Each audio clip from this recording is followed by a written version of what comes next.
The bell had barely finished ringing when the principal made his announcement. "Ana Maria Morales," he said, voice sharp enough to cut paper. "Office, now." Heads turned in the senior English classroom. Ana kept her gaze on the chipped edge of her desk, fingers laced so tight her knuckles blanched. Her uniform blazer was secondhand, the school crest half frayed, but it was clean. The only thing that wasn't was the shame crawling up her throat.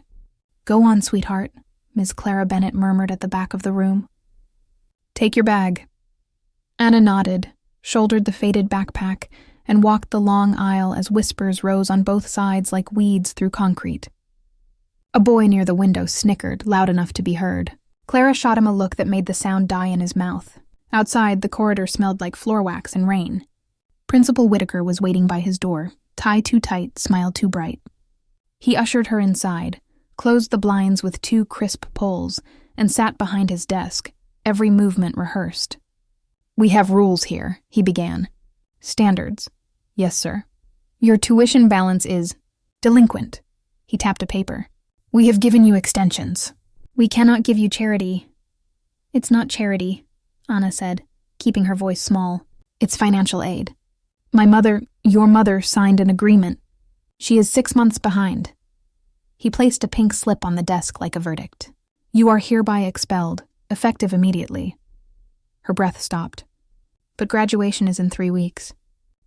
My scholarship will be rescinded without good standing," he said smoothly. "Actions have consequences. Please." The word escaped before she could swallow it. "Please, sir. My mom is working doubles. I'll pay. I won't repeat myself." He stood. "Turn in your ID, your locker key, and that blazer. It belongs to the school." Ana couldn't move. The room tilted. Plaque walls, polished diplomas, a framed photo of Whitaker shaking hands with a councilman at a ribbon cutting. She unclipped her ID, set the key down, and reached for the blazer button.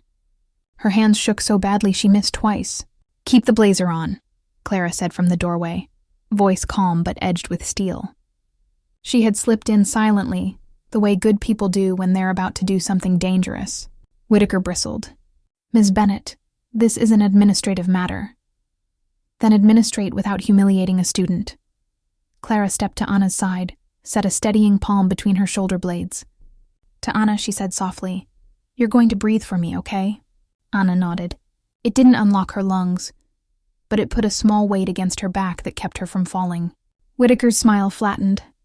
"Your concern is noted. So is your overstepping. Then note this." Clara faced him squarely. "You can't expel a student midterm for unpaid fees without a due process hearing. Page 37 of your own handbook." His jaw flexed. "The board will support my decision." "Only if you're hiding something in the budget," Clara said evenly. "Are you?" The question hung like a live wire. Whitaker's gaze flicked to the blinds, to the door, back to Ana. "Ms. Morales," he said tightly, "you are to vacate the premises." "I'll escort her," Clara said, "and I'll be advising her mother to request an audit." For a beat, none of them moved. Rain ticked against the window. Finally, Whitaker sat, composing his features into something like patience. "You have 5 minutes." In the hall, Ana sagged against the lockers, tears pushing against her eyes the way tide presses against a seawall. "He can do this," she whispered. "He always gets what he wants." "Not always," Clara said. "Come on." They walked to the tiny staff kitchen. Clara poured water, pressed the plastic cup into Ana's hands. "Your mom, can I call her?" "She's at work." Ana's voice trembled. "If she leaves, she'll get fired." "An advocate, then. Anyone I can contact who'll stand up for you?" "A pastor. A social worker, Ana's fingers tightened around the cup. There was a card tucked inside the lining of her backpack, stitched there years ago by calloused fingers, and a needle pulled through denim at a kitchen table. "If you're ever in trouble, Mia, call this number." Her mother had said it with a softness that told Ana not to ask questions she wasn't ready to hear answers to. She slid the backpack open with a small, decisive motion, found the hidden seam, pulled the card free. A name she'd never said aloud stared back at her in clean black ink. Domenico Valente, a Chicago area code. Nothing else. Clara watched her carefully. "Who is that?" "I don't know." The truth sat strange in her mouth. But my mom told me if everything ever fell apart. Then we try, Clara said. She reached for the staff phone, then paused. This is your choice, Anna. Do you want me to call? Anna stared at the numbers until they blurred. She thought of her mother's split shifts, the envelope of cash that never seemed full enough, the way Whitaker had looked at her like a line item. She nodded. Clara dialed. The line clicked, rang twice. A man answered. Yes. Clara hadn't decided how to open. She decided on simple. My name is Clara Bennett. I'm a teacher at Lakeview Preparatory. I'm with a student named Ana Maria Morales. Her mother... The voice sharpened, cutting cleanly through the space between them. Is Carmen's daughter with you? Clara blinked. Yes. And is she safe? Clara looked at Anna, wet-eyed, shaking, clutching a cup in both hands like a prayer. Not yet. She was just expelled for unpaid fees. Silence. Then, put her on. Anna took the receiver with hands that felt like someone else's. Hello? The voice changed. Softer, somehow older. Ana Maria, this is Nico. Your mother told you about me when you were little. She never said who you were. She didn't need to.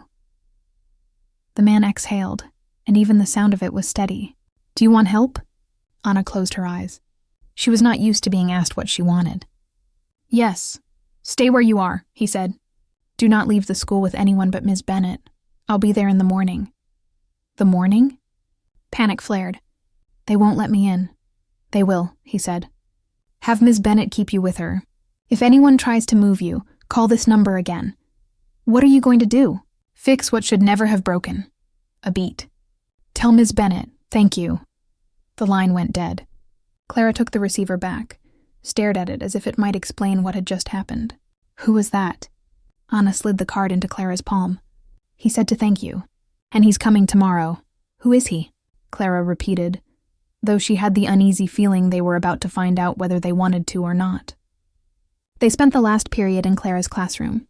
Clara typed 3 emails, one to Anna's mother, one to a legal aid clinic, one to a friend at the Tribune who owed her a favor. Outside, word of the expulsion spread like ink in water. Faces passed the window, curious, smug, sympathetic. Whitaker didn't reappear, but his secretary did, twice, to ask what room Ms. Bennett intended to use after school hours. Clara smiled politely and closed the door. At dismissal, she walked Anna to the bus stop under a sky that had given up pretending it wouldn't pour again. Do you want me to come with you? Clara asked. I'm okay, Anna lied. I'll call you when I get home. Clara squeezed her shoulder. You did nothing wrong. Anna managed a small smile and climbed onto the bus. She didn't see Whitaker watching from the office window. She didn't see him make a call. That night, Chicago's weather broke open and dumped half the lake onto the streets. Carmen Morales arrived at the apartment past midnight, drenched and exhausted, and held her daughter while Anna cried into her shoulder without words.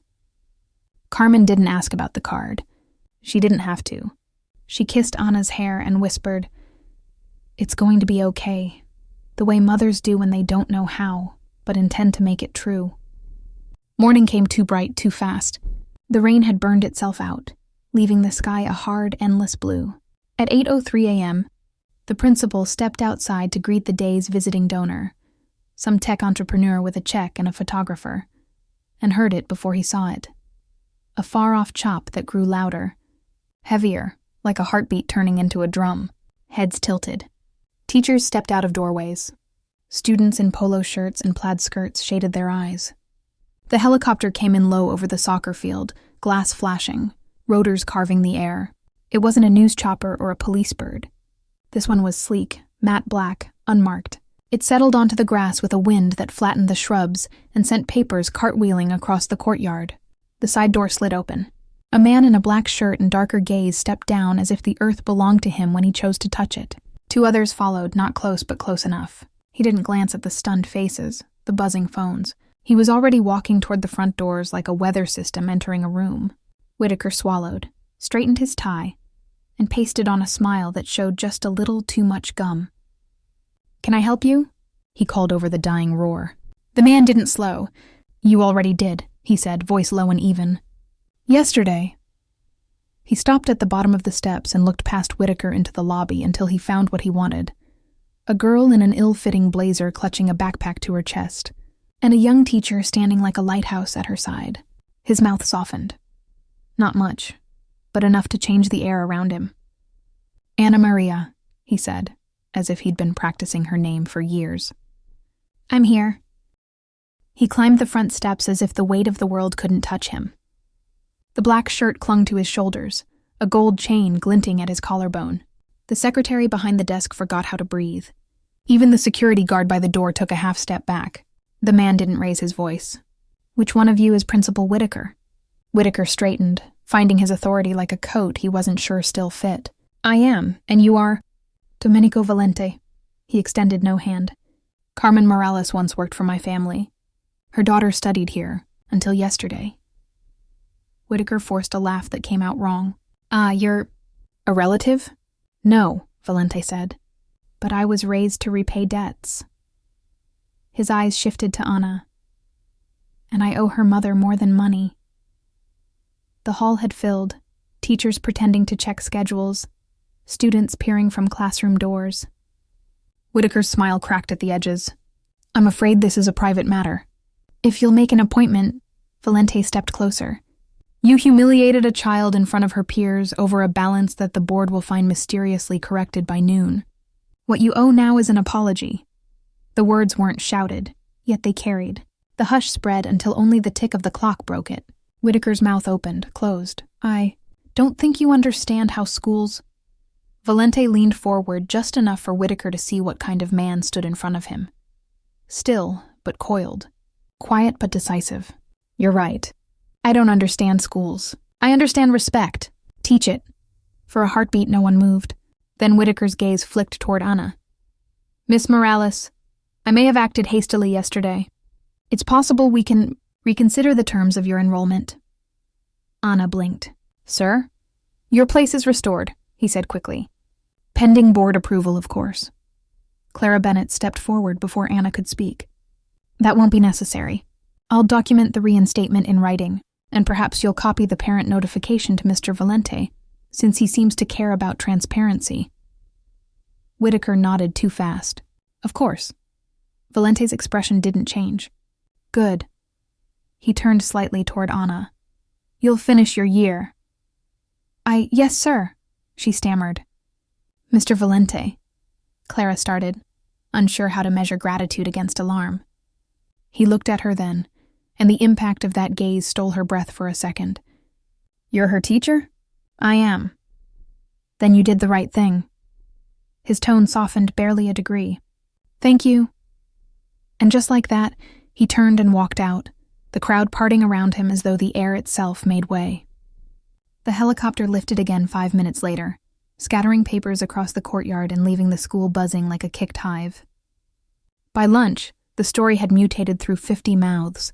Some said he was a government official, others a movie producer. Only Clara and Anna knew the truth, and neither spoke of it.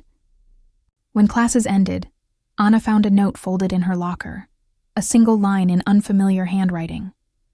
"Come by the cafe across from the park at 4. Bring your teacher. DV." She showed it to Clara. "Do we go?" Clara looked at the ink, the steadiness of the hand, and the way Anna's hope trembled behind the question. "We go," she said. The cafe smelled of roasted beans and rain. Domenico Valente was already there, sitting by the window with a cup of espresso he hadn't touched. No entourage this time, no suit, just a man in dark clothes who made space seem smaller when he occupied it. He rose when they entered. "Miss Morales, Ms. Bennett," Clara nodded. "Mr. Valente, sit." He gestured, not commanding but making it sound like the safest choice. A server appeared instantly, nervous but efficient. 2 coffees arrived that neither woman remembered ordering. Valente studied Anna for a moment. "Your mother used to bring you to my house when you were small. You drew on my daughter's old notebooks." Anna's eyes widened. "You have a daughter?" "I did." The 2 words carried a weight that made her glance down. Clara changed the subject softly. "You didn't have to come all this way." "I did," he said simply. "Because the world she just met will eat her if it learns she's alone." "She isn't alone," Clara said. His gaze moved to her, steady but not unkind. Then keep it that way. For a few minutes they discussed practicalities. Tuition cleared, records restored, the promise of a scholarship fund in Carmen's name. Clara took notes.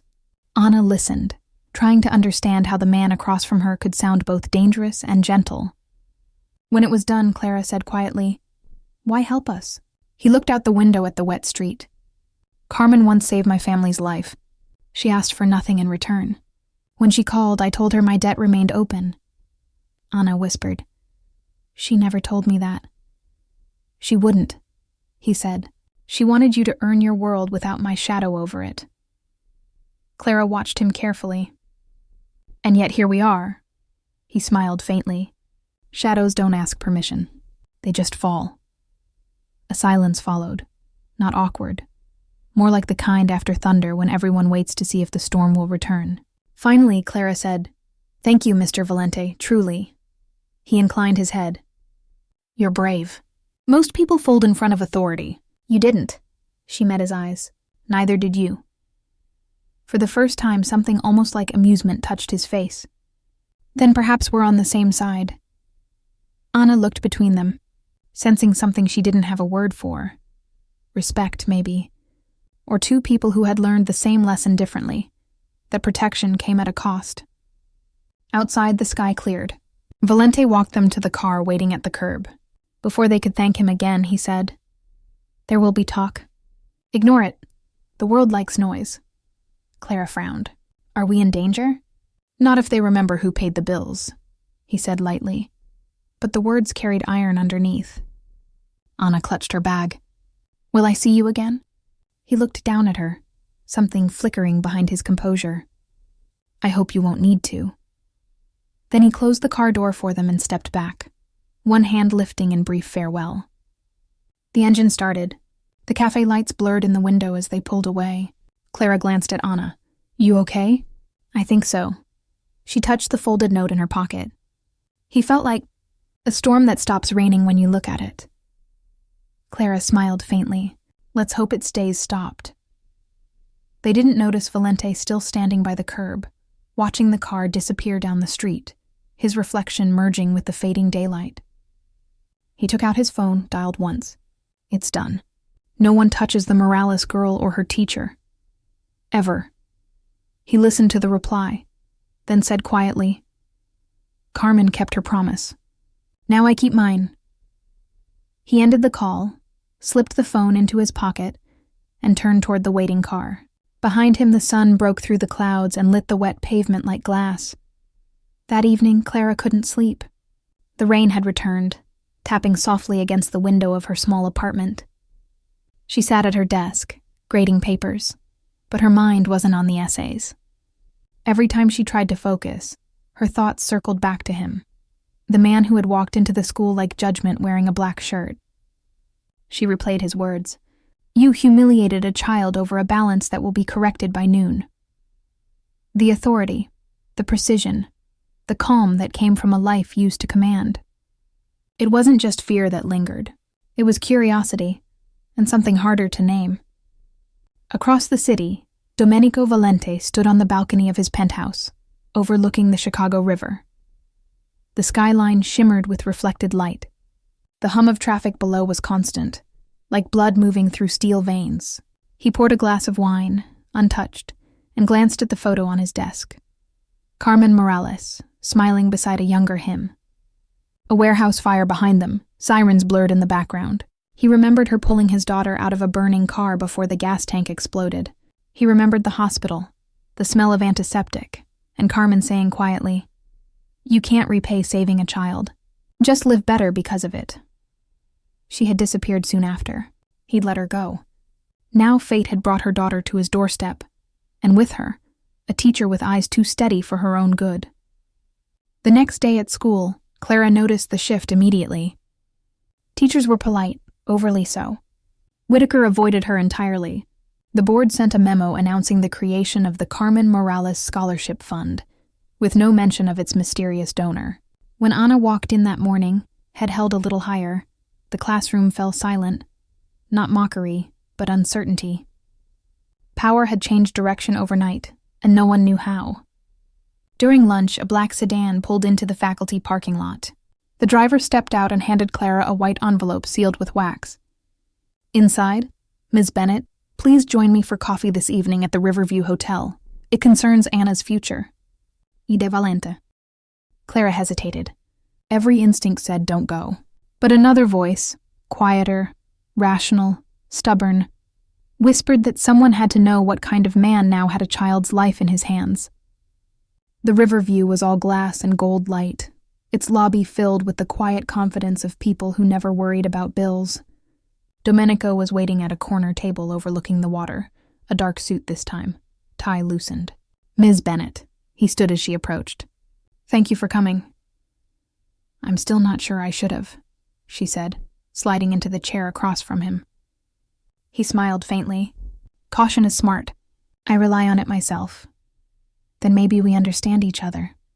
The waiter arrived. Domenico ordered espresso. Clara, still wary, asked for tea. When the waiter left, he said, I wanted to speak without the noise of an audience. You protect that girl fiercely. She deserves to be protected. She does. He looked out over the city lights. Carmen was the same. She never backed down. Clara folded her hands. You said she saved your family's life. What did she save it from? He studied her. From me. The answer made her pulse jump. He continued, quiet but unflinching. I was younger, angry. Someone planted explosives in a warehouse I owned. Carmen worked security there. Single mother, 2 jobs, no backup. She ran inside when everyone else ran out, saved my daughter, dragged me out by the collar. She risked everything for strangers. That night changed how I handled power. She must have seen something worth saving, Clara said softly. He met her gaze. She saw something worth changing. They sat in silence for a moment. The air between them hummed with something not quite tension, not quite ease. Finally, she said, You built this an empire. Why still involve yourself in a schoolgirl's life? Because, he said, I don't want her to grow up thinking the world is owned by men like I used to be. That honesty caught her off guard. She realized she had come expecting a criminal, a manipulator. Instead, she found a man who carried his sins like scars he no longer hid. She looks up to you already, Clara said. Be careful with that. He smiled, small, genuine. Are you warning me? Yes. Then consider me warned. When she left the hotel, the rain had stopped. Domenico watched her go through the glass, a quiet unease rising in his chest. It had been years since anyone had spoken to him without fear. He turned to his aide. Keep eyes on the school, quietly. I don't want anyone near that girl. The aide hesitated. Including you? Domenico's jaw tightened. Especially me. Days passed. Anna's life began to look almost normal again. Classes, study sessions, late-night calls from her mother when the hospital shifts ended. Clara noticed the subtle changes. New shoes on Anna's feet, a repaired backpack, lunches that didn't come from the free bin. No explanation, but she knew. Domenico was keeping his promise. One Friday afternoon, a black car waited again outside the school gates. Anna froze at the sight. Clara touched her shoulder. It's okay. He's probably checking in. Domenico stepped out. No entourage this time. Just a man in an open coat, eyes tired. Ms. Bennett, he greeted. Miss Morales. Anna smiled timidly. Hi. Your mother asked me to deliver something. He handed her a sealed envelope. Inside was a plane ticket and a letter. University of Milan. Scholarship confirmation. Anna looked up, stunned. Is this real? It's your mother's dream, he said. And mine. Clara stared at him. You arranged this? I opened a door. She'll have to walk through it herself. He turned to leave, but Clara called after him. You could have sent it by mail. He paused. I could have, but I wanted to see her smile once. Their eyes met, her cautious, his shadowed. And for the first time, she saw the humanity in the man everyone whispered about. Thank you, she said quietly. He inclined his head. Don't thank me, just make sure she gets there. Then he was gone again, the car fading into the traffic, leaving Clara and Anna standing in the late afternoon light, holding the future in their hands. That night, Clara couldn't shake the image of him, The man who could buy silence yet spoke like someone seeking forgiveness. She realized something dangerous. She wasn't afraid of him anymore. She was intrigued. And somewhere on the other side of the city, Domenico poured himself another untouched glass of wine and wondered when a teacher's voice had started haunting him more than his enemies did. The threat arrived on a Tuesday, disguised as normal. Clara was supervising dismissal when she noticed a man she didn't recognize leaning against the fence. Sunglasses in overcast weather, hands in pockets. He wasn't looking at the school. He was watching the crosswalk where students peeled off toward the bus stop. She filed the face away, the way teachers do with everything that doesn't fit. Anna came out last, clutching a stack of scholarship forms. "Ms. Bennett, can you—" She stopped when she saw Clara's gaze. "What's wrong?" "Stay with me," Clara said quietly. "Call your mom. Tell her I'll walk you to the train." They took the long way around the building. At the corner, Clara glanced back. The man was moving now, not fast, but always in their orbit. She shifted Anna to the inside of the sidewalk and stepped between her and the street. "Ms. Bennett," Anna whispered. "Is it him? Is it—" "No," Clara's voice stayed calm. "But he's looking for someone." At the train entrance, a second man appeared from the stairwell, the kind of casual that had been practiced in a mirror. Clara stopped walking. The two men didn't speak to each other. They didn't need to. The air changed. Clara reached for Anna's phone with a steady hand and hit the only number on the speed dial labeled with a single initial. A male voice answered on the first ring. "Yes." "This is Clara Bennett," she said. "We're at the Halstead station entrance. Two men, sunglasses, blue jacket, green cap. They're triangulating." "Stay where you are," he said. "Step into the florist behind you. Don't use the front door. Counter door to the alley. Dante is 2 minutes out." Clara blinked. She hadn't even noticed the florist. She tugged Anna's sleeve and they slipped inside. The shop was a riot of color and scent. An elderly woman behind the counter looked up, took in the fear in Anna's face, and nodded once as if she'd been waiting for her cue. "Back door, ladies. Family restroom after that." They made it into the narrow alley with their breath still in their chests. Dante's car turned in before the men rounded the corner. He was out of the driver's seat in one motion, ushering the girls in with a hand that never touched them. The doors locked. The car slid back into traffic like a fish cutting across current. Clara exhaled for the first time in a full minute. Who were they? "Not police," Dante said, eyes on the mirrors. "Not amateurs either." Anna's hands shook in her lap. "Why would anyone—" "Because you have value now," Dante said. "Some men try to steal what they can't build." The car stopped at a light. Dante hit a button. All the windows shaded. "He's 5 minutes behind us," he added, as if that solved everything. "It almost does," Clara murmured, and surprised herself by believing it. They pulled into an underground garage under a hotel Clara had never been able to afford. Domenico was already stepping out of an elevator when the doors opened, coat unbuttoned, tie absent, sleeves rolled. The anger on his face wasn't loud. It was cold. "Either of you hurt?" he asked, scanning for wounds the way a doctor would. "We're okay," Clara said. "Dante? Good," Domenico cut in. He turned to his lieutenant. "2 at Halstead. Clean pull?" "2 spotters. We lost them at the alley," Dante said. "No plates. No chatter yet." "Find it," Domenico said. "And tell Niccolo to sweep Whitaker's calls." Clara stiffened. "You think the principal?" "I think the principal is a small man who owes large men favors." Domenico's jaw worked once, a warning flare of temper. Then to Anna, "You did well." "I just followed Ms. Bennett," she said, and leaned into Clara like a tree leans into windbreak. "I know," he said softly. "Stay with her. I'll send you home with a car tonight." "We can take the train," Clara protested. "I do," he said. "I need to know you're safe." The guard at the elevator pretended not to listen to the intimacy in that need. Clara caught the echo of it too. Her pulse quickened and steadied at the same time. They rode up to a private floor with a view that made the river look tamed. In the suite's quiet, Domenico poured water and slid the glasses across the counter. "Sit," he said. When they did, he perched on the edge of a low table rather than taking the height of a chair. It was a small thing, but Clara noticed it. How he controlled a room without standing over anyone. Tell me exactly what you saw, he said. Clara described the first man at the fence, the second at the stairs, the way their bodies moved in relation to Anna instead of the building. Domenico asked 4 questions, each precise enough to draw a clearer sketch. When she finished, he looked at Dante. Not Caruso's boys. He's flashier. Could be new muscle, Dante replied. Or a contractor. Domenico's phone buzzed on the table. He read a message, exhaled once, then handed the screen to Clara. Whittaker, calls to Caruso Front Office, Charter Advancement Coalition, 2 unknown burners. Timestamps from the last 24 hours.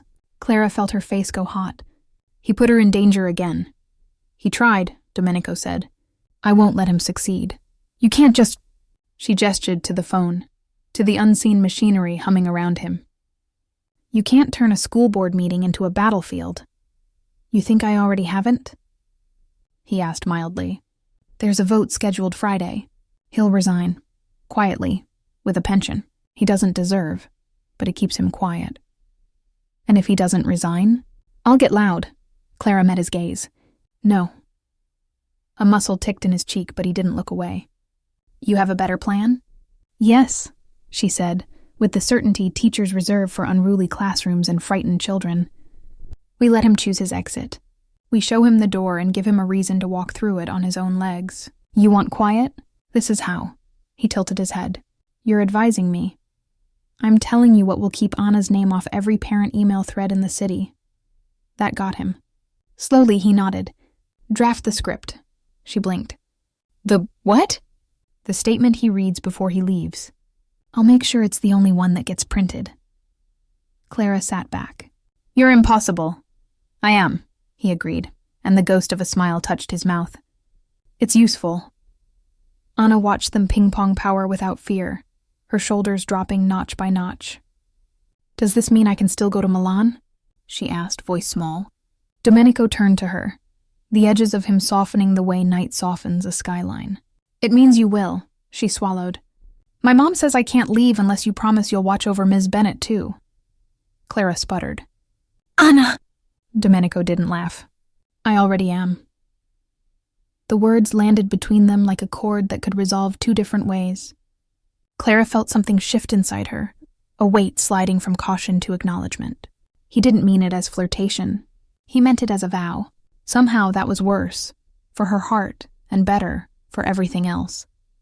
Go finish your homework, Dante told Anna gently, nodding toward a study desk stocked with notebooks and pens. Let the adults argue. We're not arguing, Clara said. You will be, he said, and left them to it. They didn't argue. Not exactly. They negotiated. Over the next hour, they built a map together.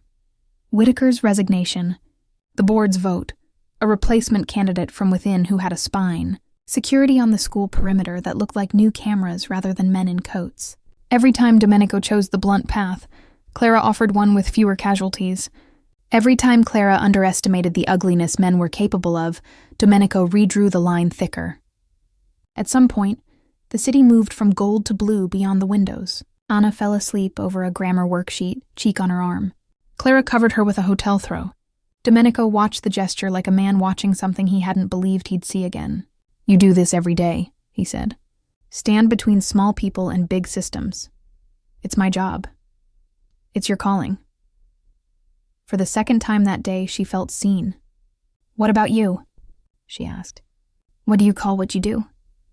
Debt collection, he said dryly, then shrugged. Lately, maintenance, keeping things from falling on people who don't deserve them. Did you always think like that? No. He looked past her at the darkening river. Someone taught me. Carmen? She guessed. And grief, he said. It's a very firm teacher. Silence settled, this one gentle. Clara exhaled slowly. You should eat, she said. Your hands are shaking. They're not, he said, looked at them, and smiled when he caught the tremor he hadn't noticed. They ordered room service. He tried not to watch her eat. She tried not to notice the way he always gave up the last bite without making a show of it. When Anna woke, Dante drove them home with a car shadowing 3 blocks back. Domenico walked them to the lobby, stopping where the building rules asked him to stop. Tomorrow, he said to Clara, I'll have a draft of Whitaker's options. You'll make it sound civil. And you'll make it happen. That's the division of labor. She surprised them both by touching his sleeve. Thank you for listening. He looked down at her hand, then back up. Thank you for being someone worth listening to. For a second, the city got quiet. Not because it was, because something in her tilted toward him, and something in him leaned back to meet it. And in that small closeness, both of them remembered doorways at dusk and choices that changed lives. She pulled her hand back first. Good night, Mr. Valente. Domenico, he said. Good night. Domenico. He stood on the sidewalk until the elevator doors closed on her face. Only then did he let out the breath he didn't realize he'd been holding. Upstairs, Clara pressed her back to her own closed door, palms cool against the wood, and laughed once, soft, disbelieving. She was in trouble, not the kind he could fix. The kind that grows where safety and admiration sit too close together. She turned off the lights, sat at the kitchen table, and began drafting the speech that would end a small man's reign without starting a war. Across the river, Domenico stood at his window with a cooling espresso and told himself the same truth he'd been repeating for days. He wasn't falling. He was simply standing nearer to the edge than he used to. The difference, he reminded himself, was everything. Friday came cold and sharp, the kind of day when every sound carried. The school's assembly hall was packed, students whispering, teachers lining the back wall, the local board members pretending calm. Principal Whitaker sat on stage, gray around the eyes, hands folded too neatly. Clara stood by the curtain with Anna, keeping her expression neutral even as her stomach nodded. The letter lay in Whitaker's lap. She had written it. He had agreed to read it. Domenico had ensured there was no second choice. At 10 sharp, the microphone crackled. Whitaker cleared his throat. Good morning. I have served Lakeview Preparatory for 15 years. Today I am announcing my resignation. Gasps rippled through the hall. He continued, voice wavering but steady enough. In recent days, I have realized that leadership requires humility and transparency. I failed to uphold those values. Effective immediately, I will be stepping down. I wish the school and its students every success. A silence followed, dense and uncertain, before the applause began. Uneven, then growing until it filled the room. Clara looked down at Anna. The girl was smiling in disbelief. It's over, Clara whispered. Anna nodded. He really did it. She didn't see the man standing at the back of the hall until he moved. Domenico in a dark overcoat, head bowed just enough to blend with the crowd. When their eyes met, he gave the smallest nod. You kept it clean. After the assembly, the city buzzed. By afternoon, local news had the story. A principal resigning amid financial discrepancies. A new scholarship fund launched for underprivileged students. No mention of who funded it. No mention of helicopters. Clara found Domenico waiting near the school gates. He didn't look like a criminal or a savior, just a man carrying too much thought. You came in person, she said. I wanted to see how it ends. Ends? She smiled faintly. I think this is the beginning. He studied her for a long moment. You believe in beginnings. I envy that. Maybe you should try it sometime.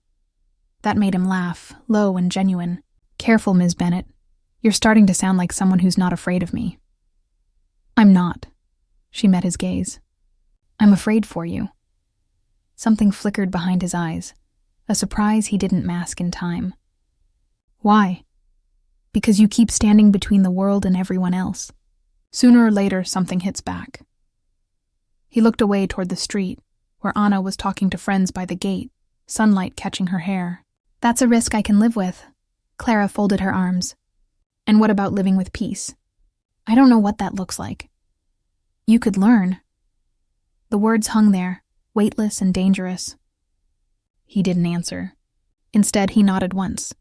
Dinner, tonight, no business, no debts. She hesitated. Is that an order? It's an invitation. The restaurant was nothing like the hotel suite. It was a small Italian place by the river, candles flickering, piano soft in the corner. He was already there when she arrived, sleeves rolled, jacket over the chair. I didn't think you'd come, he said. I didn't think you'd ask. They talked. Not about Whitaker or money or protection. About books, cities, the strangeness of growing up in neighborhoods where hope was rationed. He told her about his daughter, how she'd loved puzzles, how she'd been 6 when the fire took her. She'd be about Anna's age now, he said quietly. Clara reached across the table before she could stop herself, covered his hand with hers. You still see her in the things you save. He nodded once, eyes fixed on their joined hands. And what do you see in me, Ms. Bennett? Someone trying very hard to be good. That's dangerous work. So is teaching, she said. We do it anyway. For the first time, he smiled with warmth rather than control. You don't scare easily. I teach teenagers. That earned a laugh. He leaned back, the weight in him easing. You'd have liked Carmen. She talked like that. I think I already do, Clara said. The evening blurred after that. Coffee, stories. The quiet of 2 people discovering the silence between them was easy. When they stepped outside, the air was cold enough to bite. I'll have Dante take you home, Domenico said. I can take a cab. He hesitated, then reached into his coat. Then take this instead. He handed her a small phone, the kind with only one saved contact. If something ever feels wrong, he said, press 1. Is that your version of a good night? It's the best one I know. She slipped the phone into her purse. Good night, Domenico. He watched her go until the cab turned the corner. For once, he didn't feel like a man in control of a city. He felt like someone waiting for a tomorrow he hadn't planned. 2 weeks passed. Whitaker disappeared quietly into retirement. Anna received official confirmation of her Milan scholarship. The world moved on, except for Clara, who found herself catching glimpses of black cars near corners, of men with the same stillness as Domenico. She told herself it was coincidence. Then one evening she came home to find an envelope under her door. Inside was a single photograph, her leaving school, taken from across the street. No note. Her chest tightened. She pressed the number on the little phone. It rang once. Where are you? Domenico's voice, low, sharp, alive. At my apartment, she whispered. Someone was here. I'm on my way. Don't open the door. She could hear the background noise. Engine, orders, the click of a safety catch. Domenico, 5 minutes, he said. She locked the door, pulled the curtains, sat on the floor. The sound of the city through the walls was too thin to trust. Then headlights flashed across the window. Brakes hissed, and a knock. 3 quick, 1 slow. Clara, it's me. She opened the door. He stood there, hair damp from rain, a pistol holstered under his coat. He looked at the photo, jaw tightening. They're getting bolder. Who? Caruso's men. He's trying to draw me out. You were the easiest way. She felt the floor drop. You shouldn't be here. I told you I would be if you needed me. He crossed the room, shut the curtains himself. For a moment they were too close, his presence filling the space like heat. I don't want your world touching mine, she said. He looked down at her, the faintest ache in his voice. Too late. Outside, thunder rolled again, and the city remembered how to rain. The rain came hard and fast, pinning the city under a silver curtain. Domenico's phone buzzed. He glanced at the screen and moved with sudden purpose, checking the peephole, scanning corners with the efficient attention of a man who had outlived ambushes. Pack a small bag, he said. Nothing with your name on it. Shoes you can run in. Clara stared at him. Run to where? To somewhere I can control. I'm not, she began, then saw the tightness around his eyes, the restraint he wore like armor. Arguing would waste the one thing he valued most, time. She moved. A sweater, jeans, a toothbrush, the small phone. When she turned back, he had the lights off and the door cracked half an inch, listening to the stairwell. Domenico, she whispered. Is Anna safe? Yes, he said. Dante moved her and Carmen to a hotel under another name. He lifted his chin toward the hall. We leave when I say. A minute stretched long. Thunder rolled again. Then a quiet tread on the landing muffled by the carpet. Too slow to be a neighbor, too soft to belong. Domenico's hand eased toward the holster. 3 knocks. Not his pattern. He shook his head once. They ghosted down the back stairs, his palm hovering at the center of her back, never pushing, always there. In the alley, rain splashed off the awning. A black sedan idled behind the dumpster, driver's door open. Dante stood in the wedge of light, umbrella useless against the downpour. 3 men across the street, he said as they slid into the back. 2 more at the corner. His eyes flicked to Clara, the apology of a professional who hated involving civilians. We'll take the river. They moved. The car merged onto Lower Wacker, concrete walls slick with rain, reflections of taillights running like blood. Clara watched the city flicker past in torn pieces, feeling unmoored and more present than she had in years. Beneath the fear, a strange calm spread. She was not alone. She was not pretending to be brave in an office with a broken lock. She was beside someone who did not lie about danger. Who put the photo under my door? She asked. Caruso's runner, Dante said. Same hand that staked out Anna. Why not go to the police? She said, hearing the hollowness even as she spoke. They don't catch men like him, Domenico replied. They shake his hand and call it jurisdictional. The car surfaced near the river, crossed 2 bridges, and turned down a private ramp into an underground garage. A steel door rolled up.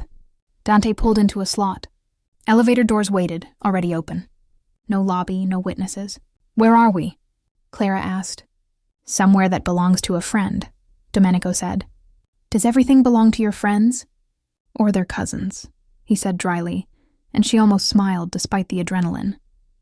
The elevator opened into a space that was all shadow and soft lamps, a penthouse by the river with windows like picture frames and floors that swallowed sound. Not his usual suite, she guessed. A safe place he kept off the books. Shoes by the door, he said out of habit, then caught himself and half shrugged, almost embarrassed by the domesticity. You can keep yours on. I'll check the perimeter. She towed them off anyway. The small gesture grounded her. He moved through the rooms with the soundless tread she was coming to recognize, checked the balcony lock, the service exit, the hall camera feed Dante had patched to his phone. Only then did he set the pistol on the counter, magazine separate, and roll his sleeves. The ritual of disarming. You're shaking, he said. So are you, she answered. He glanced down, saw the tremor he could ignore in a firefight but not here, and huffed a laugh that wasn't amused. Sit, he said gently. I'll make tea. You? She said, lifting a brow. I can boil water, sometimes without burning it. The kettle found the flame. The city ran silver-black beyond the glass. Clara watched him move through his own shadows, a man built from hard choices carefully picking up something soft. When he set the mug in front of her, her hands brushed his. Warmth, human and immediate, moved through her like relief. This isn't sustainable, she said, guarding every door. I know, he said. You keep saying that like it doesn't have to change. It's already changing, he said quietly. She looked at him. How? He was silent long enough she heard the rain again. Then, before Carmen, I believed power was possession. After, I learned it was responsibility. Since you, he stopped, searching for a word that didn't exist in the vocabulary he usually employed. Since you, I keep wondering what it would feel like to stop building walls and start fixing windows. It was a strange, beautiful image, and it rattled her more than any threat. Domenico, she said too softly to be a warning. You can't change for me. I'm not, he said. I'm changing in front of you. They looked at each other, the space between them full of everything they'd not said. The kettle hissed. Somewhere below, a horn blared and faded. He reached out as if to touch her cheek, then stopped with a control that felt like reverence. Tell me if this frightens you, he said, voice low, steady. What? She asked, matching his quiet. The way I feel when you walk into a room, he said. Like the city gets quieter, like I owe fewer debts than I thought. Her breath caught. He had not said love. He had said something older, something that had nothing to do with ownership and everything to do with witnessing. It doesn't frighten me, she said. It makes me honest. How? I don't want to be a cause you take up. I don't want to be the proof you can be good. She swallowed. I want to be the life you choose even when nobody's watching. His eyes closed once, brief and shaken. Clara. She didn't know which of them moved first. His hand found her jaw, her fingers found the collar of his shirt, and their mouths met. Nothing fevered, no desperate clutch, just a long, unguarded kiss that tasted of rain and relief. He kept one palm open at the small of her back, as though testing the idea of holding something without breaking it. When they drew apart, her forehead rested against his. "Tell me to stop," he said, not because he wanted to, but because consent had become a language he was learning to speak. "Don't," she whispered. "Just be here." They breathed. The rain softened.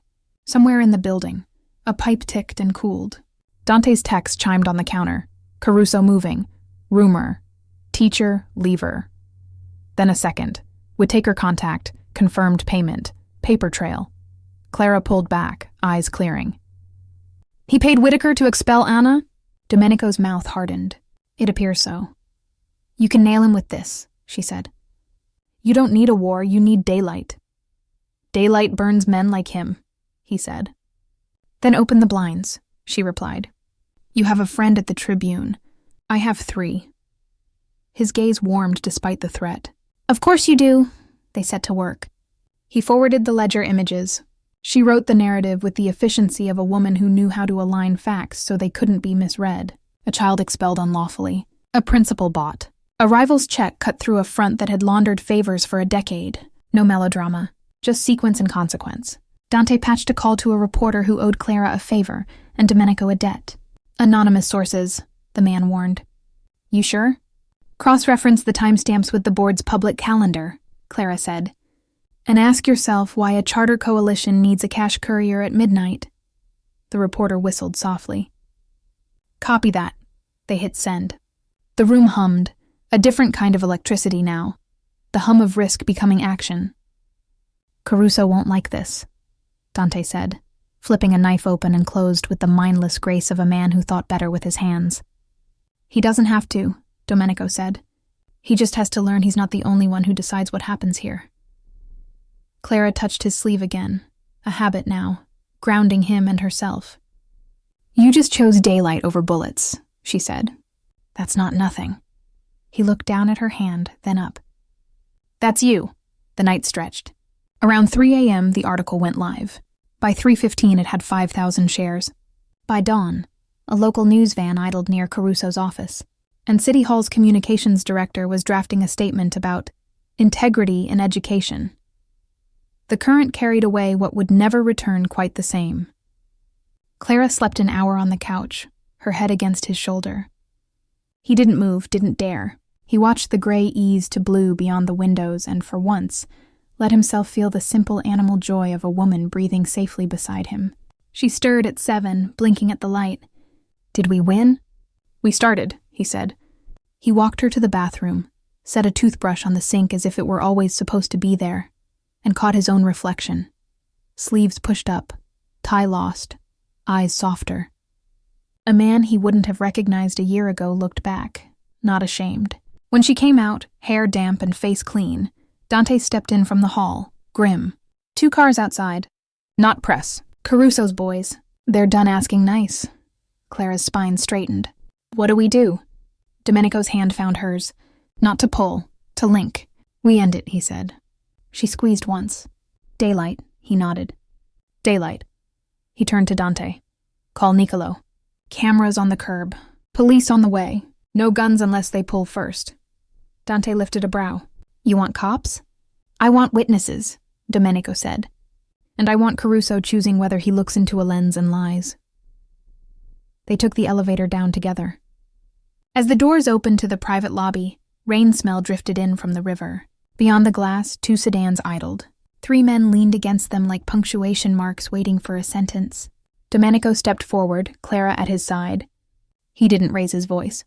He didn't need to. "You boys lost?" he asked. One smirked. "Boss wants a word." "He can read," Domenico said, jerking his chin toward the news van turning the corner. "Page 1.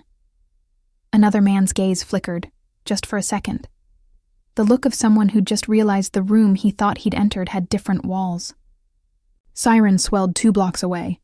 Cameras glinted. Clara slid her hand up his forearm. An anchor. He glanced at her and astonishingly smiled.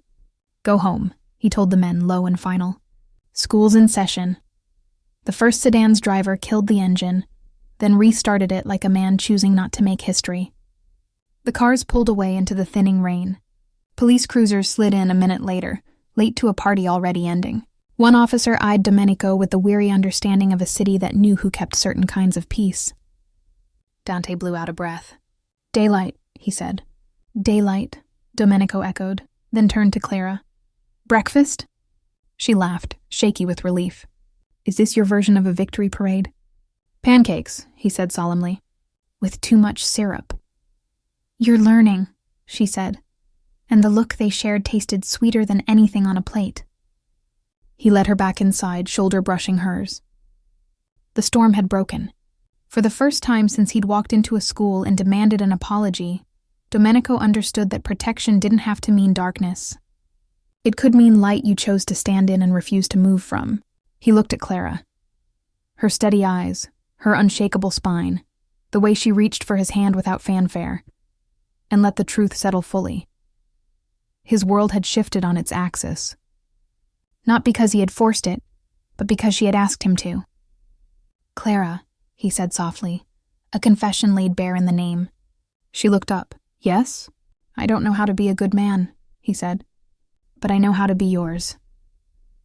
Her answer was simple, and all he needed. Start there. A month later, Chicago finally remembered spring. The air was soft again. The trees along the river almost green. On the terrace of a quiet downtown cafe, Clara sat with a folder of departure documents open in front of her and a single suitcase at her feet. Across from her, Ana Morales was trying to smile through the shimmer of tears in her eyes. "Are you sure you packed everything?" Clara asked. Anna nodded. "Even the sketchbook you gave me. I'll start a new one when I get there." "Good. That's what Milan is for. New pages." They hugged hard. Carmen waited by the car, pride and worry written across her face. The flight would board in 2 hours. The scholarship was real, official, and already in the papers. Local student wins full scholarship to University of Milan. No mention of the man who had built the fund. Just as he'd promised. As they pulled away, Clara watched the tail lights disappear into the morning haze. A voice behind her said, "You look like a woman who just let go of something precious." She didn't turn immediately. She deserved the world, she said. And now she has a chance to see it. Domenico stepped closer. His coat was off, sleeves rolled. He looked lighter, as if the winter had finally released him too. "And you?" he asked. "What do you deserve?" She smiled, faint but real. "A quiet day. A cup of coffee that stays warm. Maybe peace." He studied her for a moment, then sat opposite. "Peace isn't quiet," he said. "It's noisy, but the noise doesn't scare you anymore." "Is that what you found?" He looked toward the river. "I'm trying. Caruso is gone. The papers did their work. He left the city the same way I did years ago, without a sound." "And you?" "I'm staying." She lifted a brow. "In daylight?" He smiled, small and self-mocking. "Mostly." They walked after coffee, down along the water where vendors were setting up stalls. He spoke of projects, a community hall, a youth foundation that would bear Carmen's name, a restaurant reopening without private guards. Clara listened, half amused, half proud. "You sound like a man campaigning for something," she said. "Redemption doesn't have a ballot," he said. "But it has deadlines." When they reached the bridge, he stopped. "Come with me," he said suddenly. "Where?" He pointed upward. A construction elevator clung to the side of a half-finished building, the top floor open to sky. 5 minutes, he said. "You trust me?" She hesitated, then nodded. "Against my better judgment." They rode up slowly, the city shrinking below them, wind lifting her hair. At the top, a steel deck spread like a stage. Workers had gone for the day. Beyond them, the skyline glowed gold in late light. He stood by the edge, hands in pockets, watching the water curve through the city. "When I was a kid," he said, "my father brought me here before it was built.